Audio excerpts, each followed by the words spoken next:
Polygamy involves marriage with more than one spouse. When a person is married to more than one wife at a time, it's called polygyny, and when a person is married to more than one husband at a time, it's called polyandry. If a marriage includes multiple husbands and wives, it can be called a group marriage. In contrast, monogamy is marriage consisting of only two parties. Like monogamy, the term polygamy is often used in a de facto sense, applied regardless of whether the relationship is recognized by the state. In sociobiology and zoology, researchers use polygamy in a broad sense to mean any form of multiple mating. Polygamy is widely accepted among different societies worldwide. According to the Ethnographic Atlas of 1,231 societies noted, 588 had frequent polygyny, 453 had occasional polygyny, 186 were monogamous and 4 had polyandry.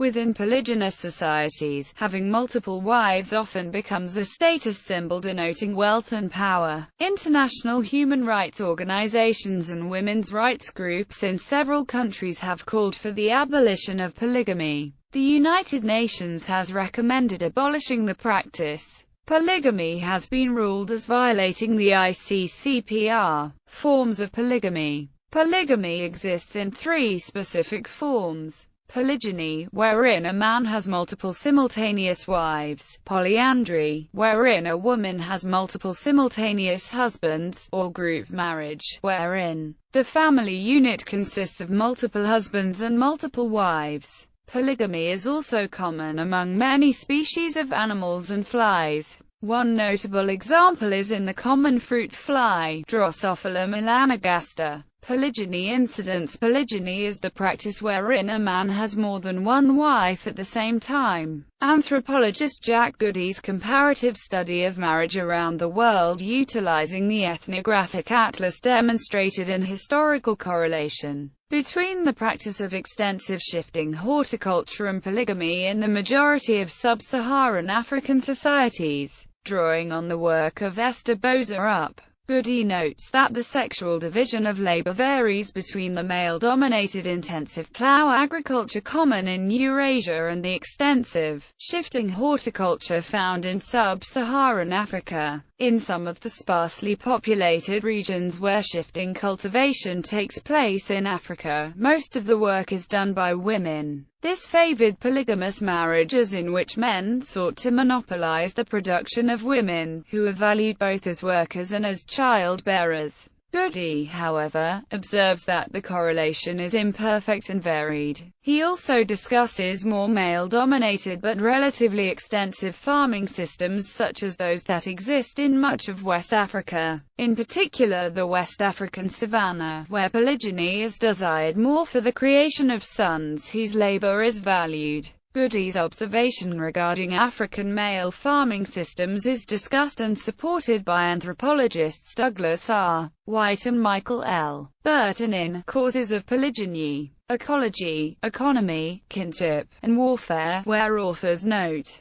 Goody argues against the female contributions hypothesis. He notes Dorjan's comparison of East and West Africa, showing higher female agricultural contributions in East Africa and higher polygyny rates in West Africa, especially in the West African savanna, where one finds especially high male agricultural contributions. Goody says, the reasons behind polygyny are sexual and reproductive rather than economic and productive, arguing that men marry polygynously to maximize their fertility and to obtain large households containing many young dependent males. Types. Polygynous marriages can be distinguished between sororal polygyny, in which the co-wives are sisters, and non-sororal, where the co-wives are not related. For men, the benefits of polygyny are that it allows them to have more children, may provide them with more productive workers, and allows them to establish politically useful ties with a greater number of congroups. Polygyny may also result from the practice of levirate marriage. In such cases, the deceased man's heir may inherit his assets and wife. wife, or, more usually, his brothers may marry the widow. This provides support for the widow and her children and maintains the tie between the husband and wives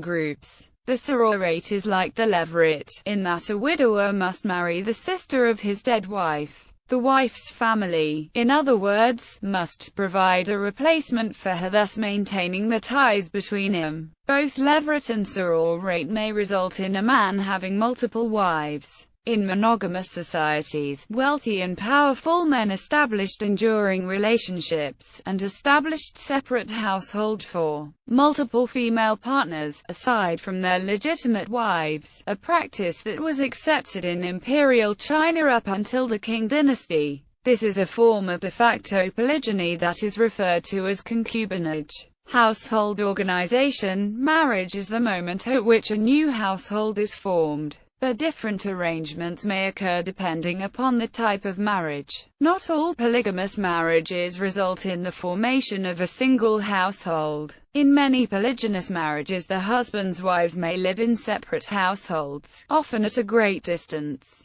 They can thus be described as a series of linked nuclear families with her father in common. Polyandry incidents. Polyandry is the practice wherein a woman has more than one husband at the same time. Polyandry is believed to be more likely in societies with scarce environmental resources, as it is believed to limit human population growth and enhance child survival. It is a rare form of marriage that exists not only among poor families but also the elite. For example, in the Himalayan mountains, polyandry is related to the scarcity of land. The marriage of all brothers in a family to the same wife allows family land to remain intact and undivided. If every brother married separately and had children, family land would be split into unsustainable small plots. In Europe, this was prevented through the social practice of impartible inheritance. Types. Fraternal polyandry was traditionally practiced among nomadic Tibetans in Nepal, parts of China and part of northern India, in which two or more brothers are married to the same wife. It is most common in societies marked by high male mortality. It is associated with partible paternity, the cultural belief that a child can have more than one father. Non-fraternal polyandry occurs when the wives' husbands are unrelated, as among the Naya tribe of India. It happens sparsely among tribes in separate worldwide locations. In this case, a woman undergoes a ritual marriage before puberty, and he is acknowledged as the father of all her children. She, however, may never cohabit with him, taking multiple lovers instead. These men must acknowledge the paternity of their children by paying the midwife. The women remain in their maternal home, living with their brothers, and property is passed matrilineally. A similar form of matrilineal, de facto polyandry can be found in the institution of walking marriage among the Mosuo tribe of China. Serial monogamy. Serial monogamy refers to remarriage after death of a spouse from a monogamous marriage or divorce, i.e., multiple marriages but only one legal spouse at a time. According to Danish scholar Miriam K. Zeitzen, anthropologists treat serial monogamy, in which divorce and remarriage occur, as a form of polygamy, as it also can establish a series of households that may continue to be tied by shared paternity and shared income. As such,